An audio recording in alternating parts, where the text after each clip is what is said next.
அனைவருக்கும் எஸ்பி ஸ்லோகாஸின் இனிய வணக்கம். ஸ்ரீமத் பகவத்கீதையில் 6வது அத்தியாயத்தில் 26 முதல் 47 வரை உள்ள ஸ்லோகங்களை இந்த பதிவில் நாம் பார்க்கலாம். ஸ்ரீ குருப்யோ நமஹ. ஓம் ஸ்ரீ பரமாத்மனே நமஹ. அத்த ஷஷ்டோத்யாயः ஆத்மத்யானயோகः.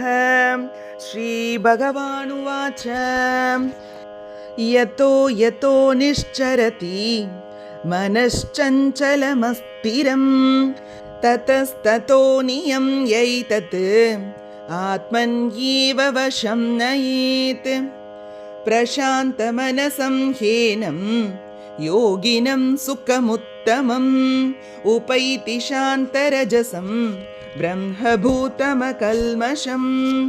युञ्जन्नेवं सदात्मानं योगी विगतकल्मषः सुखेन ब्रह्म संस्पर्शम् अत्यन्तं सुखमश्नुते. सर्वभूतस्थमात्मानं सर्वभूतानि चात्मनि ईक्षते योगयुक्तात्मा सर्वत्र समदर्शनः. यो मां पश्यति सर्वत्र सर्वं च मयि पश्यति तस्याहं न प्रणश्यामि स च मे न प्रणश्यति. सर्वभूतस्थितं यो मां भजत्येकत्वमास्थितः सर्वथा वर्तमानोऽपि स योगी मयि वर्तते. आत्मौपं येन सर्वत्र समं पश्यति योऽर्जुन.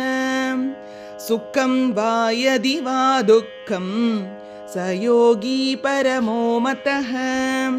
अर्जुन उवाच योऽयं योगस्त्वया प्रोक्तः साम्येन मधुसूदन एतस्याहं न पश्यामि सञ्चलत्वात् स्थितं स्थिरां.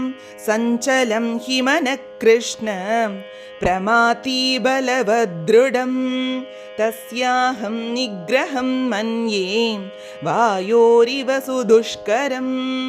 श्रीभगवानुवाच असंशयं महाबाहो मनो दुर्निग्रहं चलम् अभ्यासेन तु कौन्तेय वैराग्येन च गृह्यते.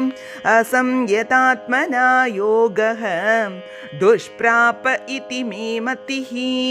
वश्यात्मना तु यततां शक्यो वाप्तुमुपायतः. अर्जुन उवाच अयति श्रद्धयोपेतः योगाचलितमानसः अप्राप्य योगसंसिद्धिं कां गतिं कृष्ण गच्छति. कच्चिन्नो भयविभ्रष्टः छिन्नाभ्रमिव नश्यति. अप्रतिष्ठो महाबाहो विमूढो ब्रह्मणः पति. एतन्मे संशयं कृष्ण चेतुमर्हस्य शेषतः. त्वदन्यः संशयस्यास्य चेता न ह्युपपद्यते. श्रीभगवानुवाच पार्थ नैवेह नामुत्र विनाशस्तस्य विद्यते. न हि कल्याणकृत् कश्चित् दुर्गतिं तात गच्छति. प्राप्य पुण्यकृतां लोकान् उषित्वा शाश्वती समाः. शुचिनां श्रीमतां गेहे योगभ्रष्टोऽभिजायते. अथवा योगिनामेव कुले भवति धीमताम्. एतद्धि दुर्लभतरं लोके जन्म यदीदृशं तत्र तं बुद्धिसंयोगं लभते पौर्वदेहिकं. यतते च ततो भूयः संसिद्धौ कुरु नन्दन.